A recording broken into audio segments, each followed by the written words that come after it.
Oh oh oh bonjour à tous, c'est moi. Aujourd'hui on va parler d'écologie et je vais avoir la prétention de contredire un astrophysicien. Alors en fait, comme vous pouvez le savoir, peut-être si vous suivez un peu ma chaîne, je suis quelqu'un de très sensible à l'écologie, ça me touche beaucoup. Et il y a un astrophysicien français qui s'appelle Aurélien Barraud qui est aussi très sensible à ce sujet-là, qui fait de nombreuses vidéos sur les réseaux sociaux, de nombreux articles, etc. Et si vous me connaissez un minimum, vous savez que je suis pas trop pour les enfants parce que écologiquement je trouve ça un peu instable, comme vous aurez pu le voir dans ma vidéo sur 5 raisons de ne pas avoir un enfant. D'ailleurs elle a un peu vieilli au passage, du coup il faudrait que je la refasse mais avec des arguments plus propres et mieux poussés, mieux travaillés. Enfin bref, dans cette vidéo je dis que les enfants, même s'ils sont très sensibles à l'écologie, eh bien ils coûtent de l'électricité, ils coûtent de l'eau potable, ils coûtent des déchets, etc. à la planète. Ce qui fait qu'entre un enfant très écologique et un enfant qui n'existe pas, l'enfant qui n'existe pas est bien plus écologique en vérité. Sauf qu'Aurélien Barraud a fait un article, non, la démographie n'est pas la cause cardinale du désastre écologique. En soi je suis d'accord avec lui, c'est pas la cause principale, mais c'est quand même le bon pouce qui t'appuie dans le dos pour te dire que on va aller dans ce sens-là en fait. Donc c'est pour ça avec vous j'aimerais voir les 5 points qui avancent et peut-être je pourrais réussir à avoir la prétention de contredire un astrophysicien de ma petite taille de mec qui vit dans une chambre. Premièrement, la démographie mondiale n'augmente pas de façon exponentielle, contrairement à d'autres grandeurs très inquiétantes. Bien que les marges d'erreur soient importantes, les études récentes suggèrent une stabilisation suivie d'une lente décroissance à l'horizon 2050. Eh bien, vérifions ça. Donc selon cette page, la fécondité va baisser dans le monde de façon assez harmonieuse. D'ailleurs, anecdote, pour qu'il y ait un équilibre parfait d'humains sur Terre, il faudrait qu'il y ait 2,1 naissances par parent. C'est-à-dire que si tous les parents avaient 2,1 enfants, le nombre d'humains ne bougerait pas sur Terre, tout simplement. Et là, on voit qu'en fait, ça arriverait à peu près à ça, voire même juste un poil en dessous. Donc effectivement, la population terrestre se stabiliserait à horizon 2050. Là, je vois un 9,8 milliards d'habitants. Ça n'empêche que ça continuerait d'augmenter un poil. Et de plus, ça fait beaucoup de monde quand même. Je me couche pour ce premier argument, puisque c'est un fait, et qu'un fait, on ne peut pas le contredire. Deuxièmement, le fait d'occuper l'espace disponible et surexploiter les ressources est un fondamental très ancré dans l'esprit humain. Rien ne laisse sérieusement penser que la vie sauvage ne serait pas du tout autant dévastée dans un monde peuplé d'un petit nombre d'humains surpuissants et dérégulés. Il est intéressant cet argument parce que, qu'on soit nombreux ou pas nombreux, cette idée d'être surpuissant et dérégulé, on l'a déjà. Donc en fait, quitte à être surpuissant et dérégulé, autant être peu, comme ça on fait un peu moins de ravages. Parce que de toute façon, aujourd'hui, on s'impose très peu de règles, il y a quasi même aucune règle dans le monde. Et de toute façon, c'est plus simple de réguler un petit peuple qu'un peuple énormissime. Et il est d'ailleurs bien plus simple de réguler et de donner des ordres à un petit groupe plutôt qu'à une planète entière où tout le monde fait à peu près n'importe quoi. Il y aurait même plus de chances qu'on soit régulé en étant un petit groupe qu'en étant un gros groupe. On a du moins la preuve que là maintenant, on l'est pas en tout cas. Et bam, un crochet du droit, c'est mon bras gauche pour le deuxième argument.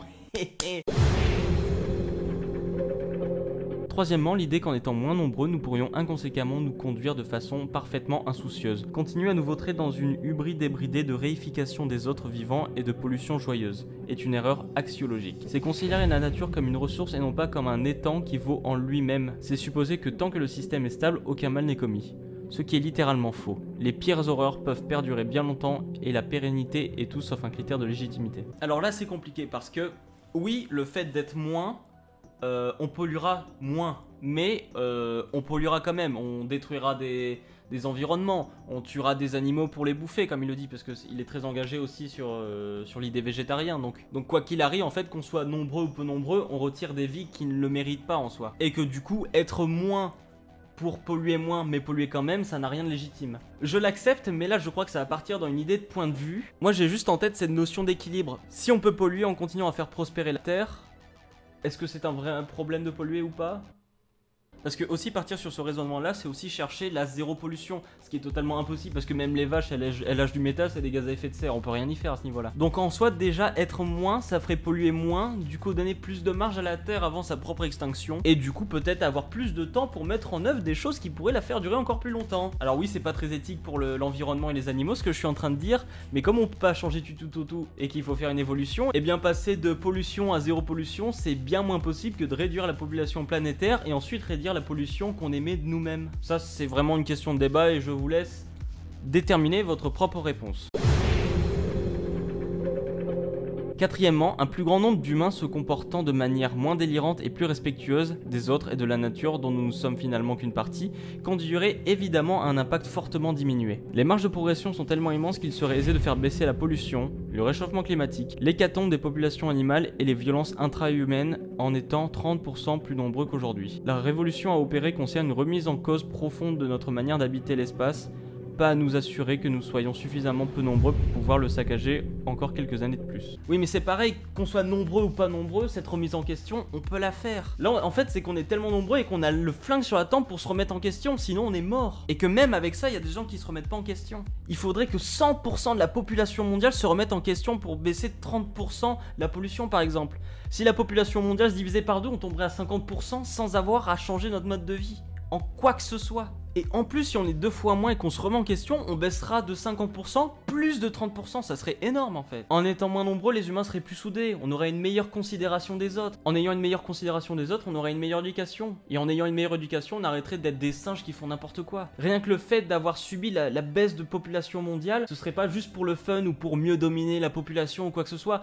C'était juste pour sauver la Terre parce qu'il ne restait plus que ça. C'était le bouton d'urgence pour vraiment laisser un avenir aux humains qui arrivaient derrière nous. Donc en plus de cette éducation, on aurait la réflexion de se dire on n'est pas passé loin de pas exister nous en fait. On a vraiment un flingue sur la tempe et arrêter de faire des conneries. On va se reprendre en main et on va traiter cette planète comme nos ancêtres n'ont pas été capables de le faire. C'est quand même très abstrait de réussir à faire prendre conscience à toute l'humanité que ce qui se passe c'est grave. Comme c'est très irréaliste de réussir à faire baisser la population, quoi, qu'en les stérilisant, c'est pas très dur, tu me diras. Donc voilà, une fois de plus, c'est à vous de faire votre propre avis. Après tout, vous êtes grand, vous avez réussi à lancer YouTube tout seul. Et si tu peux cliquer pour t'abonner tout seul aussi, ça serait bien. Yes, I. Cinquièmement, quand bien même nous limiterons arbitrairement le nombre d'humains, le dogme de la croissance économique capitaliste technologique tel en vigueur conduirait mécaniquement à une flambée exponentielle de l'impact, schématiquement inéluctable dès lors que l'augmentation est proportionnelle à la valeur atteinte. Le désir de donner la vie est l'un des fondamentaux du vivant, ne serait-il pas plus raisonnable de limiter la velléité de certaines à prendre l'avion régulièrement ou notre pulsion de développement incessant de nouvelles générations de téléphones portables? N'est-il pas plus sensé de freiner notre besoin d'avoir que notre désir d'être? Eh ben j'ai envie de dire, comme les humains aiment pas les animaux et leurs instincts primaires, eh bien refouler un instinct primaire de plus ce serait pas trop grave en soi. Parce qu'en fait je me dis que le besoin de se reproduire c'est aussi un besoin de faire perpétuer l'espèce. Sauf qu'on en est à un point où l'espèce, vous inquiétez pas, les humains ils vont perpétuer, hein. On est au top du top. La seule arme qu'on avait dans la nature contre les animaux à l'époque, eh ben, c'était de construire des bâtons et les tuer comme ça, se défendre comme ça. Sauf que maintenant on a vraiment développé toute une technologie et on a une soif de connaissance. On est tellement intelligent que maintenant on se pose des questions sur nous-mêmes et sur notre âme, que les animaux ils s'en foutent de savoir s'ils ont une âme, ce qui se passe après. Ils veulent juste survivre, perpétuer leur espèce. Une fois que c'est fait, ils peuvent mourir. Et nous on en est là à se poser des questions psychologiques, etc. Maintenant on a besoin de cette connaissance. Après c'est sûrement une question de mentalité, mais pour moi m'occuper d'un animal ou d'un humain, je trouve pas ça épanouissant. L'idée d'avoir un enfant, ça m'épanouit pas du tout, alors qu'il y en a qui sont totalement heureux, ils sont totalement en transe de pouvoir avoir ça. Moi juste pouvoir créer des choses, pouvoir découvrir des choses, pouvoir vivre des choses, c'est ça qui m'intéresse, c'est avoir des choses. Que de me développer en tant qu'être humain en donnant la vie à quelqu'un d'autre, et bah lui se développera en donnant la vie à quelqu'un d'autre. C'est très primitif comme façon de voir. C'est tellement primitif qu'on en est à se demander mais à quoi je sers? Je suis juste un relais, mais un relais vers l'infini. On sait pas où on va, quand est-ce qu'on fait des choses. Et même si j'arrête pas de parler de pas avoir d'enfants, je sais qu'au profond de moi, dans mes chromosomes, il y a un truc qui travaille pour me dire d'en avoir. Mais j'essaie de me concentrer, de raisonner normalement et de me dire non, ça ne sert à rien, ça me rendra pas heureux, ça n'aide en rien la planète, ça m'aide en rien économiquement.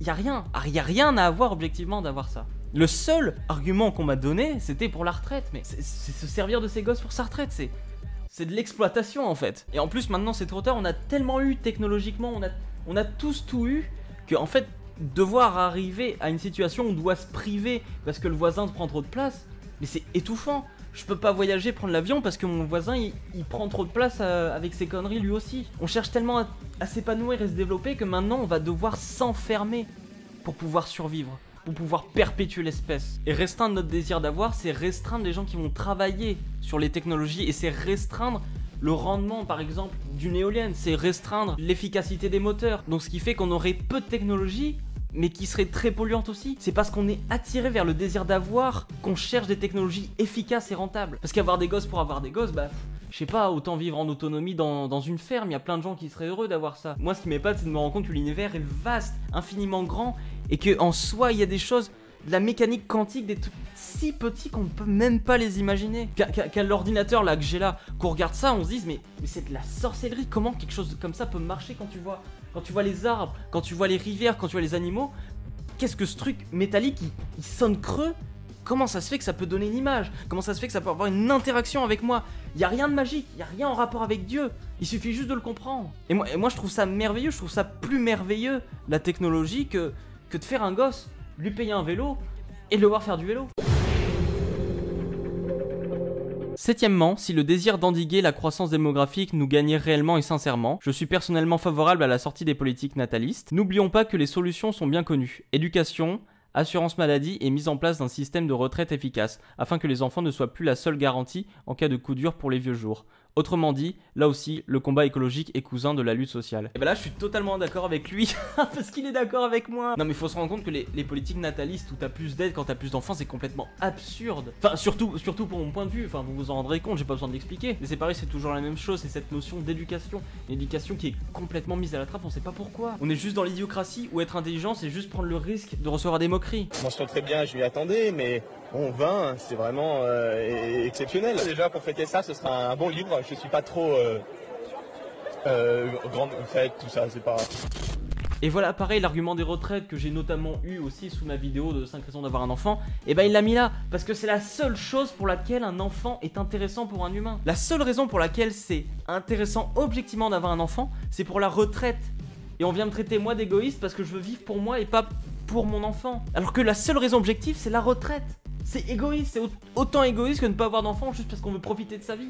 Il termine notamment sur « De grâce, si le sort de la vie de la Terre vous importe, cessez de croire que la démographie est le problème et donc que naturellement nous, fiers Européens, n'avons aucun problème. » En tant qu'Européen, je sais que je suis un des principaux problèmes parce qu'on a beau être moins que par exemple les Africains, ils ont une plus grosse démographie, et bien on consomme tellement pour une personne, on prend tellement de ressources pour une seule personne, c'est incroyable tout ce qu'on consomme. Peut-être parce que je me sens un petit peu fautif, que je suis plus sensible à l'écologie. Et quand je parle de démographie, je dis pas aux familles africaines qui sont en train d'élever 3 chèvres et un champ de canne à sucre, je sais pas. Je leur dis pas d'arrêter d'avoir des enfants parce que c'est stupide, ils ont déjà aucune ressource pour eux-mêmes, donc ils ont pas à se priver de quoi que ce soit, c'est plutôt nous qui avons à se priver. Et que de toute façon, en conclusion, oui, le problème n'est pas la démographie, le problème c'est l'éducation, bien évidemment. Moi je considérais plutôt la démographie comme une arme efficace justement pour lutter contre la pollution abusive, tout simplement parce qu'on n'arrive pas à s'éduquer et se remettre en cause. Mais c'est pas la peine de s'insurger, hein. Je suis pas derrière tous les mecs à leur couper les testicules avec des ciseaux en ferraille rouillés. Non, voilà, en fait, de toute façon, moi je fais cette vidéo, mais c'est juste pour en discuter avec tout le monde, juste pour partager le truc. Mais quand j'ai fait ma vidéo en 2015 sur pourquoi il ne faut pas avoir d'enfants, etc., j'avais même l'impression d'être le seul à penser ça. Et que justement maintenant les nouvelles générations pensent de plus en plus à réduire la démographie planétaire. En tout cas, merci d'avoir suivi cette vidéo. N'oubliez pas d'aller me soutenir sur Utip parce que je n'ai aucun revenu. Unlucky, YouTube a bloqué la monétisation pour les petits youtubeurs. Et j'espère vous revoir bientôt, que la canicule va pas tous vous tuer. Allez!